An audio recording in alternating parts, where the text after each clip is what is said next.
নমস্কার বন্ধুরা, আশা করি সবাই খুব ভালো আছেন আর অনেক অনেক রান্না করে আপনজনদের অনেক আনন্দ দিচ্ছেন।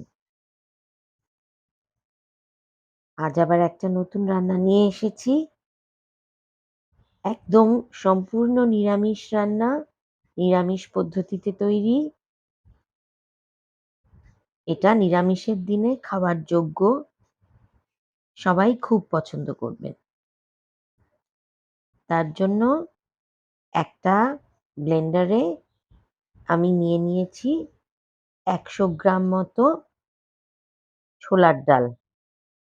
ডালটা আমি রাত্তিরেই ভিজিয়ে রেখেছিলাম। প্রায় ৬-৭ ঘন্টা ভিজেছে।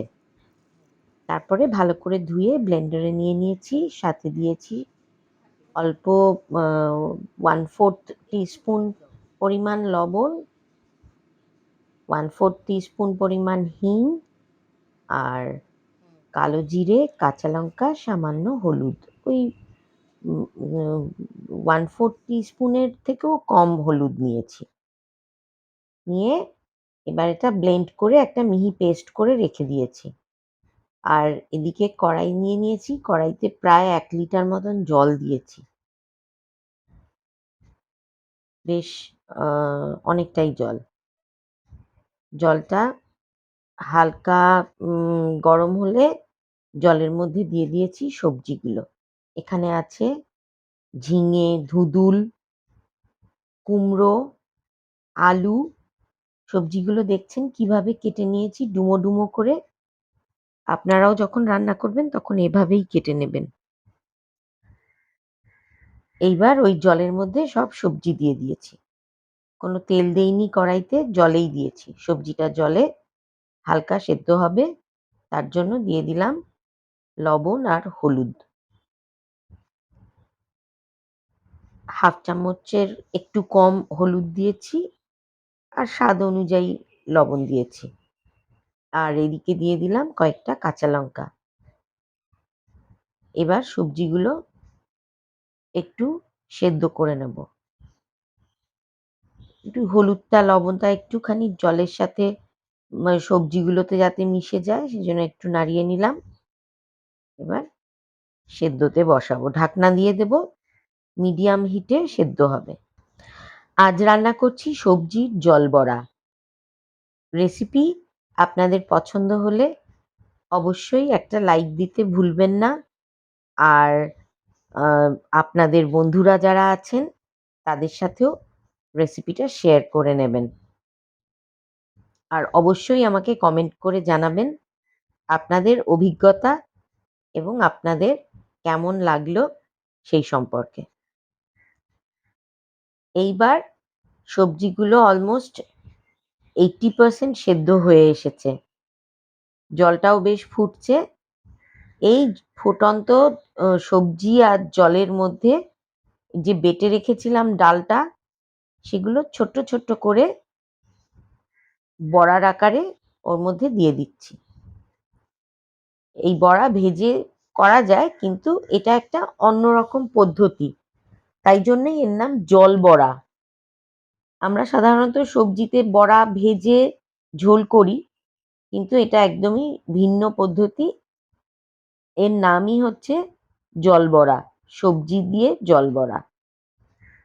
এইবার এই ফুটন্ত জলে বড়াগুলো ছেড়ে দিচ্ছি। মানে ডালের ব্যাটারটা বড়ার মতো করে গড়ে সবজির মধ্যে দিয়ে দিলাম। এবার ঢাকা দিয়ে দিলাম। এবার সেদ্ধ হবে। বড়াগুলো আপনি বড়ার শেপ নিয়ে নেবে। ওগুলো গলবে না। এইভাবেই রান্না হবে। দেখুন কি সুন্দর হয়ে গেছে এখন। দেখতেও কত ভালো লাগছে। লবণ চেখে দেখলাম একটু কম হয়েছিল, তাই জন্যে আবার সামান্য একটু লবণ দিয়ে নিলাম। এবার ভালো করে নাড়িয়ে চাড়িয়ে নেওয়া। এটা অবশ্যই আপনারা একদিন বাড়িতে রান্না করে দেখবেন। একদমই ভিন্ন ধরনের। একটা ছোট তড়কা প্যানে একটু তেল ২ চামচ তেল গরম করে নিচ্ছি। একটা তড়কা বানিয়ে এবার এই জল বড়ার ওপরে দেব। তার জন্য তেলটা গরম করে নিচ্ছি। গরম হয়ে গেলে এর মধ্যে ফোড়নে দেব শুকনো লঙ্কা আর কালো জিরে। আর কিছুই লাগবে না। অত্যন্ত সহজ পদ্ধতিতে এই রান্নার স্বাদ অসাধারণ। নিরামিষের দিনে খেয়ে দেখবেন, খুবই ভালো লাগবে। একদম ভিন্ন পদ্ধতিতে রান্না। আমাদের প্রতিদিনের যে রান্নার ধরন থাকে তার থেকে একটু আলাদা। একদিন বাড়ির সদস্যদের তো এরকমভাবে রান্না করে চমকে দিতেই পারেন। খুবই ভালো লাগবে। যাই হোক, তড়কাটা তৈরি হয়ে গেছে। এবার এই জল বড়ার সবজির ওপরে এটা ছড়িয়ে দিলাম। এবার সামান্য নেড়েচেড়ে সামান্য চিনি দিয়ে আমরা এটা নামিয়ে নেব। আমি 1/2 চামচ মতো চিনি দিলাম। এবার এটা একটু ফুটে উঠবে, তড়কাটা পুরো সবজিটার সাথে মিশে যাবে। তখন এটাকে আমরা নামিয়ে নেব। ভাত দিয়ে, গরম ভাতে তো খেতে খুবই সুস্বাদু। রুটি দিয়েও বেশ খাওয়া যায়, কারণ ঝোল এবং সবজি আছে। রাত্তিরের দিকে রুটির সাথেও এটা খুবই ভালো লাগে খেতে। রান্নাটা পছন্দ হলে অবশ্যই একটা লাইক দিতে ভুলবেন না। আর আপনাদের কমেন্টের জন্য আমি আগ্রহে অপেক্ষা করব।